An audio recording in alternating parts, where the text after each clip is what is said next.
بسم الله الرحمن الرحيم الحمد لله رب العالمين الصلاة والسلام على رسول الله صلى الله عليه وسلم أما بعد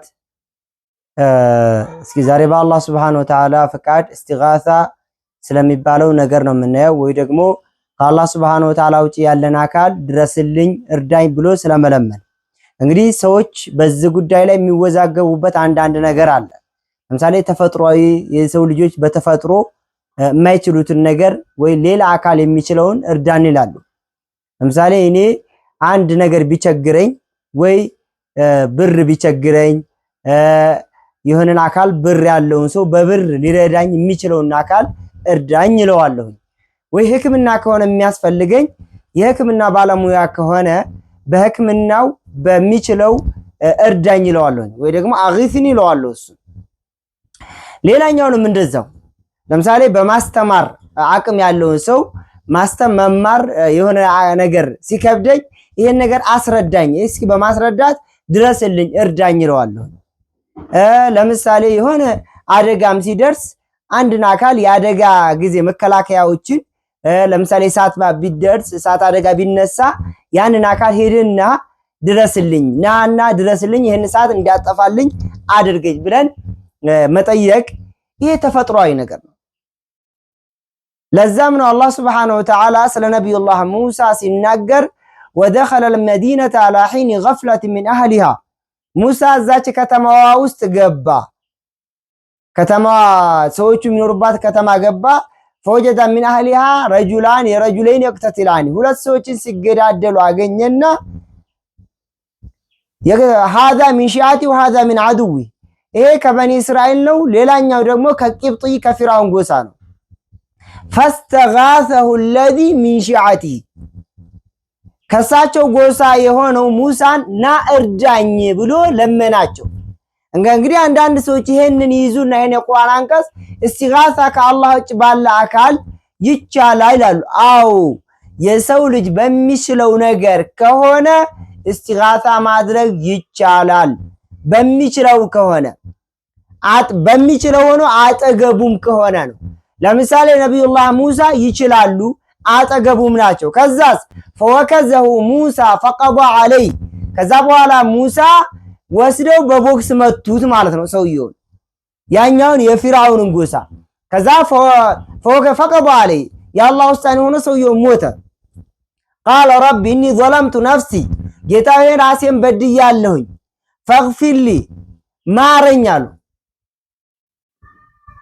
ብለው ለመኑ። قال رب اني ظلمت نفسي ظلما ብለው አላህን እስቲጋሳ አድርገው ለመኑት ማለት ነው። ማን ነብዩላህ ሙሳ። በዚህ መልኩ አንድን አካል የሚችለውን ሰው ድረስልኝ ቢለው ችግር የለውም። ድረስልኝ ማለት ይቻላል ማለት ነው። አንድ አጠገቡ ነው ያሉት፣ ሁለተኛ ሙሳ ለመርዳት አቅም አላቸው።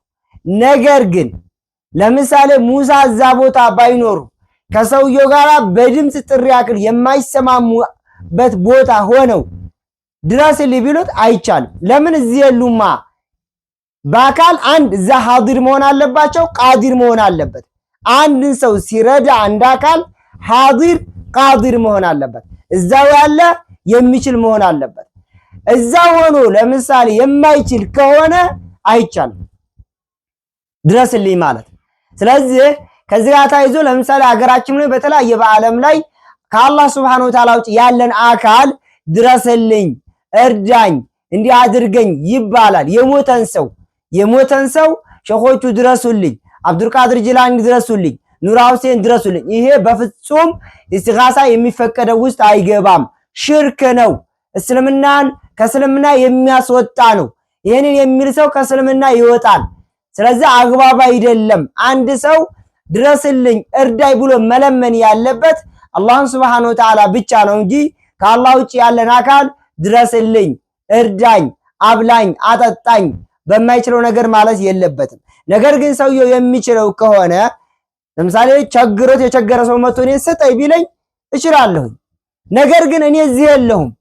አንድ ሰው ወይ ክፍለ ሀገር ሆኖ እኔ እዚህ ሆኜ መሐመድ ድምጹን ከፍ አድርጎ እጁን ወደ አድርጎ መሐመድ ወይ እባክህ ብር ስጠኝ እባክህ አብላይ ብሎ ቢለምን በእኔና በሱ መካከል ስንትና ስንት ኪሎ ሜትር ርቀት ኖሮ በስልክ አይደለም ምንም አይነት ግንኙነት ሳይኖረን ይሄ ከሆነ ሽርክ ነው የሚሆነው፣ በፍጹም አይቻልም።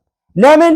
ሰውየው መሐመድ የመስማት አቅም አለው እዚህ ዓለም ላይ የአላህ መብት የሆነውን የሩቅ መስማትን መሐመድ የመስማት ችሎታ አለው ብሎ እያለ ነው። ይሄ ሽርክ ነው የሚሆነው፣ ሰዎችን ከእስልምና ያስወጣል። ነገር ግን ሰዎች በሚችሉት ነገር እርዳኝ ቢረዱ ችግር የለም። አንድ አስተማሪ ተማሪውን በማይችለው ነገር ቢረዳው ችግር የለም፣ የተወደደ ነገር ነው። አንድ ዶክተር ህመምተኛን በማከም ላይ ይረዳዋል፣ ይሄ ችግር የለም፣ ተፈጥሯዊ ነገር ነው፣ የተወደደ ነገር ነው። ነገር ግን በማይቻል ነገር በፍጹም እስቲጋሳ አይቻልም። ይሄ በፍጹም የተከለከለና ሽርክ እስልምና የሚያስወጣ ነገር ነው። ወላሁ አለም። ወሰላሙ አለይኩም ወራህመቱላሂ ወበረካቱ።